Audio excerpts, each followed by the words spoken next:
Bismillah, alhamdulillah, wa salatu wassalamu ala rasulullah. Assalamu alaikum wa rahmatullahi wa barakatuh. So inshallah, the Wednesday Khatirahs are going to focus primarily on Seerah, specifically from the sealed Nectar by Safi Rahman Mubarakpuri. And this book, for those of you who are familiar with it, is arguably one of the most comprehensive books that was ever written on Seerah. It includes a brief history of the region of the time. It includes a brief history of the Arabs. It includes a complete and dense biography of Rasulullah sallallahu alaihi wasallam, and as well as the four caliphs that came after him. And then it also includes his characteristics and his traits as well. So for today's specific khatirah, I didn't really want to focus on, diving right into the biography, or diving, directly at the birth of the Prophet sallallahu alaihi wasallam or any of his characteristics just yet. And that's because the book itself doesn't either. There's a reason for that. For anyone who studies Seerah, or for anyone who looks at this book, it is always important to understand the context and the history of the time period that we're looking at, right?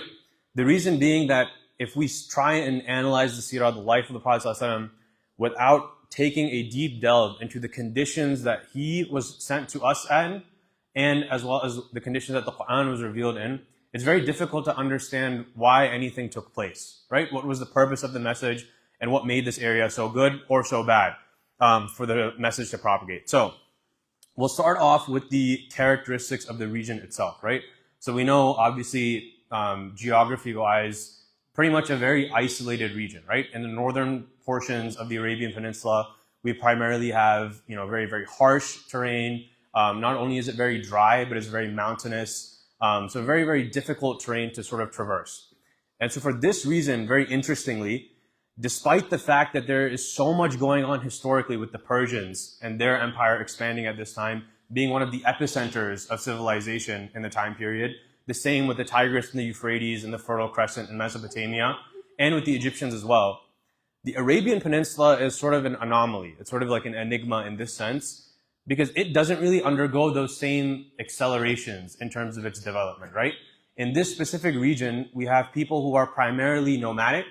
They're constantly on the move, and their primary sort of source of income comes from being traders and being merchants. And they're not really sticking in one place at one time, right? There's not major sort of farming cultivations that you see in the Iraq region or in what's South Asia, and the Indian subcontinent. None of that is really taking place. And so consequently, it's very difficult for these people to sort of come to what we see as like an established empire, right? In that sense. So because of that reason, it's very fragmented. There's not even city states, it's more so small oases in the desert. And this leads to a very interesting characteristic, and that is tribalism. So everything is very, very fragmented, tribes, clans, purely based on family. And this is an incredibly important aspect to understand because it helps Islam propagate and also prevents it from propagating in two key ways.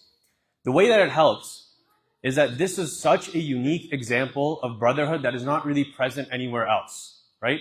Because of the harsh terrain, because of the way that life is just almost like a constant living paycheck to paycheck at the time, based on whether or not you can trade your goods, it is essential for you to remain tied to your family members, to remain tied to your clan and to your tribe.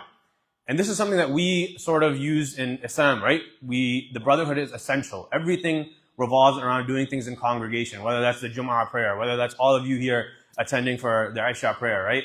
Or whether that's come for Tarawih in Ramadan as it just passed. All of these major events that we do in our religion, we do together.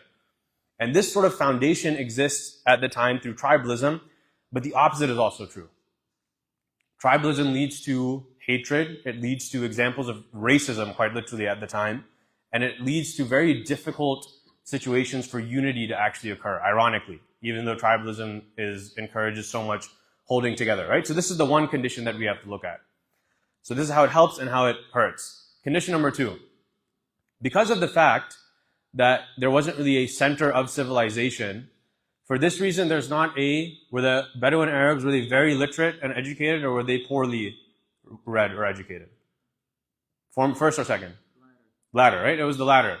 There was not really a widespread tradition of historians, of poets, or anything like that would write and keep all these traditions down. The examples would be far and few between.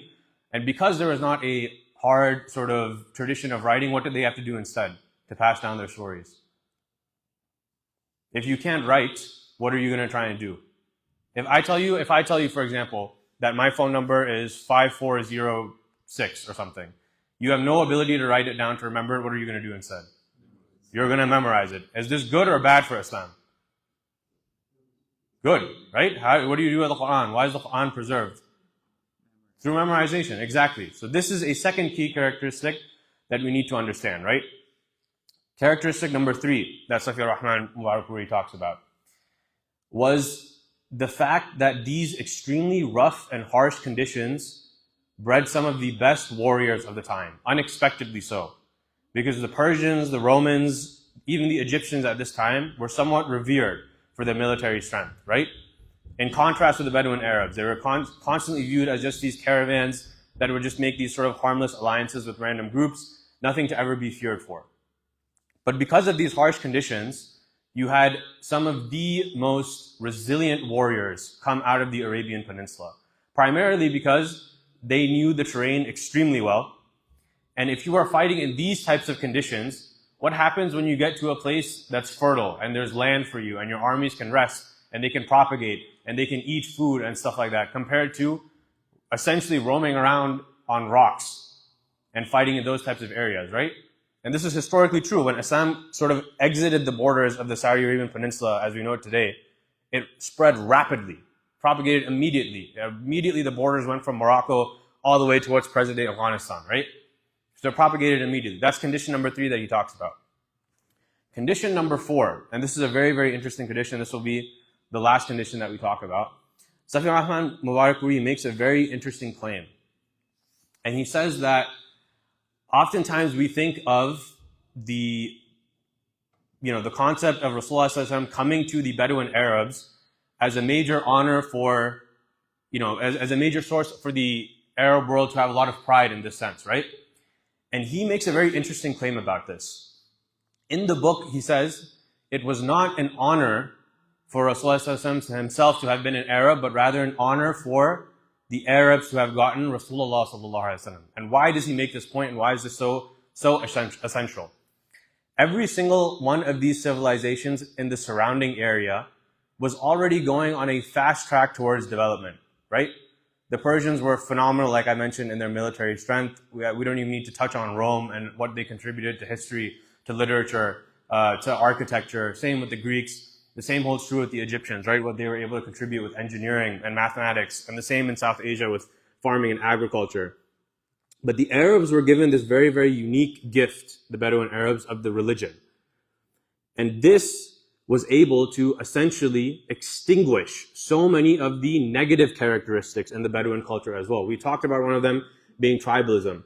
Another issue was the issue of marriage. Oftentimes, men would take up to an uncountable number of wives. Women would take up to an uncountable number of husbands, oftentimes not even knowing who their child was able to be traced from. Because of the fact that it was so essential to preserve Quran and Hadith, a lot of them started taking up the ability to read and write. And because of the wars that would occur between the Muslims and the non-Muslims, oftentimes conditions would be for the non-Muslims to teach the Muslims how to write, right? And so I want us to understand this historical context. And I know I'm going a little bit over time, so this will be the last thing, inshallah.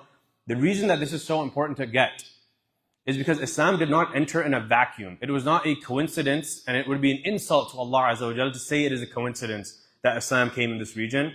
Every single condition to accelerate Islam was there intentionally, and every single condition that held Islam back would have extinguished and has extinguished any other religion. It is only Islam, because of the divinity of Allah Azza wa Jalla and how Allah Azza wa Jalla has blessed the Muslims, that it was able to overcome all of these battles. And then in the next Khatirah, inshallah, we'll talk about the characteristics of Rasulullah ﷺ himself and why Islam came to him. Assalamu alaikum wa rahmatullahi wa barakatuh.